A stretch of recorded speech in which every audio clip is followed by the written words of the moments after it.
नमस्कार। आज बात उस बांग्लादेश की जो हमारे बगल में है, लेकिन वहाँ जो हो रहा है वो दिल दहलाने वाला है। क्या एक इंसान का धर्म उसकी मौत की वजह बन सका है? क्या शांति का दावा करने वाले मुल्क में अब मासूमों की बलि दी जाएगी? बांग्लादेश से आई दीपू चंद्र दास की हत्या की खबर ने सिर्फ सरहद के उस पार ही नहीं बल्कि दिल्ली की सड़कों पर भी आग लगा दी। दिल्ली में बजरंग दल और बीएचपी के कार्यकर्ताओं ने पुलिस के लोहे की बैरिकेडिंग को कागज की तरह फाड़ दिया। नारे गूंज रहे हैं, गुस्सा सातवें आसमान पर है और सवाल एक ही कि आखिर कब तक हिंदुओं के खून से वहाँ की जमीन लाल होती रहेगी। आज की इस वीडियो में हम खबर नहीं बताएंगे, हम उस सच से पर्दा उठाएंगे जिसे झुटलाने की कोशिश की जा रही है। रूस की एंट्री से लेकर महबूबा मुफ्ती के बयान और दिग्विजय सिंह के उस विवादित दावे, सब कुछ इसी वीडियो में बने रहिए मेरे साथ, क्योंकि ये सच कड़वा है लेकिन जानना बहुत जरूरी। अब सबसे बड़ा सवाल, वो वीडियो जिसमें एक इंसान को आग की लपटों में जलते देखा गया, आखिर वो सच क्या है? अगर वो दीपू नहीं था तो फिर उसे क्यों जलाया गया? दोस्तों, सच बहुत ही कड़वा है। दीपू चंद्र दास के पिता जब कैमरे के सामने आए तो उनकी आंखों के आंसू चीख कर कह रहे थे कि उनकी बेटी को भीड़ ने बेरहमी से पीटा और मार डाला। पिता का दावा है कि पुलिस ने उनके बेटे को उन्मादियों के हवाले कर दिया। लिंचिंग की वो दास्तां रूह कांपने वाली है। लेकिन जो वीडियो आप देख रहे हैं जिसमें एक शख्स को जलाया जा रहा है वो दीपू का नहीं, असल में वो वीडियो बांग्लादेश के ही चटगांव इलाके की दूसरी हिंसक घटना का है। सोच कर देखिए, उस मुल्क में हालत इतने बदतर हो चुके हैं कि वहाँ की एक नहीं बल्कि कई दीपू नफरत की भेंट चढ़ गए हैं। वीडियो किसी और का, लाश किसी और की, लेकिन कातिल और उनकी मानसिकता एक ही है। इधर दिल्ली में हाई कमीशन के बाहर जो हुआ वो ये बताने के लिए काफी है कि अब सब्र का बंध टूट चुका है। बीएचपी और बजरंग दल के कार्यकर्ताओं ने पुलिस से भिड़ गए। पुलिस को बल प्रयोग करना पड़ा, लाठियां चलानी पड़ी, लोगों को हिरासत में लिया गया। सोचिए, गुस्सा इस कदर था कि भारी भरकम बैरिकेडिंग भी भीड़ को नहीं रोक पाए।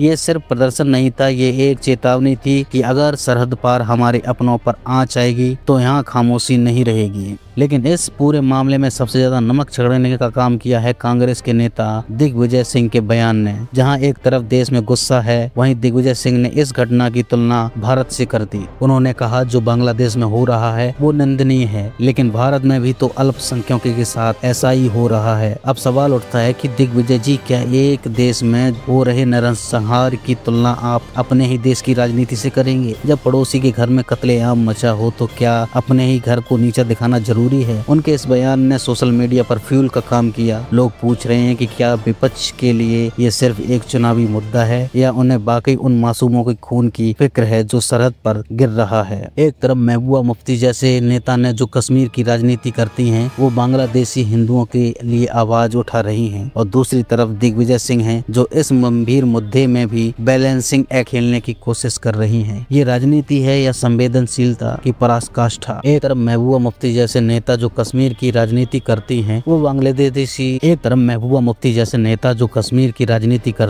बांग्लादेशी हिंदुओं के लिए आवाज उठा रही हैं, और दूसरी तरफ दिग्विजय सिंह हैं जो इस गंभीर मुद्दे में भी बैलेंसिंग एक्ट खेलने की कोशिश कर रही हैं। ये राजनीति है या संवेदनहीनता की पराकाष्ठा? दोस्तों, शांति की अपील करना आसान है, लेकिन जिसके घर का चिराग बुझ गया हो उससे पूछे कि शांति के मायने क्या हैं। बांग्लादेश को जवाब देना होगा, वहाँ की अंतरिम सरकार को ये सुनिश्चित करना होगा कि अल्पसंख्यक सुरक्षित हैं, क्योंकि अगर पड़ोसी के घर में आग लगी हो तो आँच हमारे घर तक भी आ सकती है। आप क्या सोचते हैं? क्या दिल्ली में हुए प्रदर्शन सही थे या फिर कूटनीति की ही एकमात्र रास्ता है? कमेंट में अपनी राय जरूर दीजिए। आपकी एक आवाज़ शायद किसी सोई हुई व्यवस्था को जगा दे। तो इस वीडियो को शेयर करें, चैनल को सब्सक्राइब करें, आवाज़ दबने ना पाए। जय हिंद।